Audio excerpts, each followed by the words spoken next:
Welcome students. Here we are going to discuss some important topics from the chapter sets. These topics will be discussed under this heading Algebra of sets. So we'll start with the laws of algebra, starting from idempotent laws. What is idempotent laws? Let us discuss it. Okay. So here we will have two laws. First of all, first is A union A is equal to A, and second is A intersection A is equal to A. These two laws are known as idempotent laws. So we should know the proof of these laws also. We should understand it, how we can prove A union A is equal to A and A intersection A is equal to A. So let us start with this first law, A union A, this is equal to A. Let us prove it. Just I would like to remind you that we have already discussed in previous videos that two sets A is equal to B if A is a subset of B and B is a subset of A. If A is a subset of B and B is a subset of A, then we can make a conclusion that A is equal to B. So we will follow this concept here. He will show that here LHS is a subset of RHS, and next we will show that RHS is a subset of LHS. So by this criteria, by this condition, by this rule, LHS will be equal to RHS. Okay. So you try to understand how we can show LHS is a subset of RHS. We can show it when any element belonging to this left hand side set is also available in right hand side, then this left hand side set is a subset of this right hand side set. Okay. So let us start with X belonging to A union A. Okay. Here we would like to show that X belong to A. So X belonging to A union A means it implies that X belonging to A or X belongs to A. In case of union, you know that element either belong to this set or this set.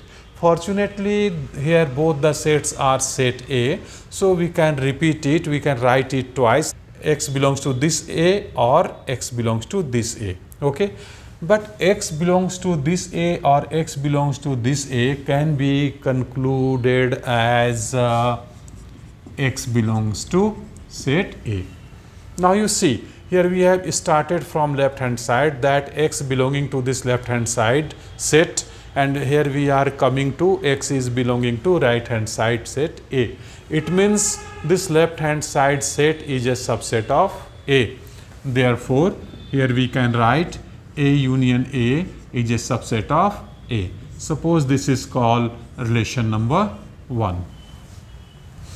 Similarly, also let us start from right hand side. Let X belongs to the set A.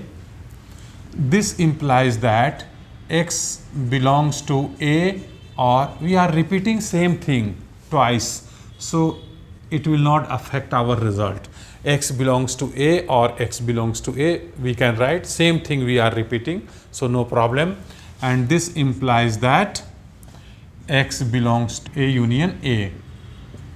When these two relations are connected by OR, it means X belonging to either this set or this set, means X belonging to union of these two sets. Okay. So X belongs to A union A. Now again you see here we have started X belonging to A from the right hand side, and we are coming to left hand side that X is belonging to A union A.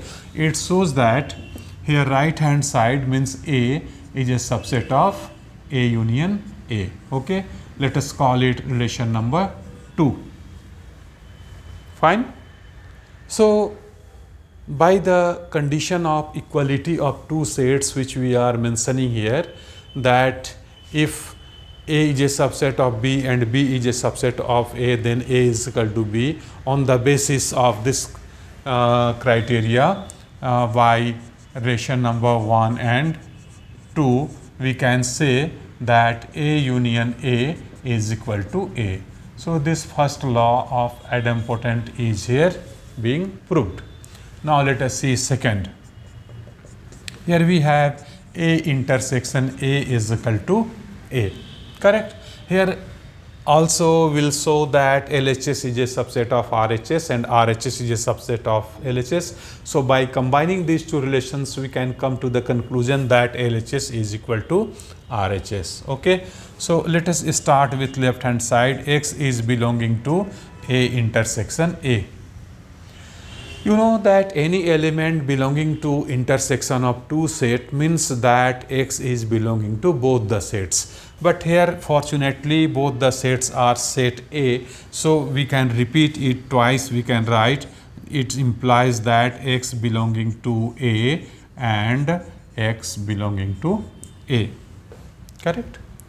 The same thing has been repeated here. So same thing. So if you will not repeat this thing twice, if you write only once, then it means that X belongs to set A. Now you see here we have started from X belongs to A intersection A and we are coming here X belongs to A. It means this is a subset of set A. Therefore, we can write A intersection A is a subset of set A. Suppose this is relation number 3. Similarly, also let X belong to set A implies that X belongs to set A. We can repeat it twice, no problem. Same thing we are repeating, so will not affect the process or result. So X belongs to A, correct? What does it show? It shows that X belongs to A intersection A. X belonging to A intersection A, correct? Now you see here we have started from right hand side X belonging to set A and we are coming here X belonging to A intersection A. So you know that this here we can write A is a subset of A intersection A. Therefore, A is a subset of A intersection A. This is relation number 4. So like previous case, by combining these two results by 3 and 4, we can write A intersection A is equal to A. So we are proving here both the laws, idempotent laws are being proved here. So this is very interesting law. Idempotent law means when same set is operated with the help of union, then there is no change, as well as the same sets are being operated with the help of intersection, there will be no change in the set. In both the case, set will remain unchanged. Fine. So hope you have understood it very well. And students, I hope that you might have subscribed my channel. If not, please do it immediately and keep in touch with my videos and enjoy learning mathematics. Thank you very much. Wish you all the best.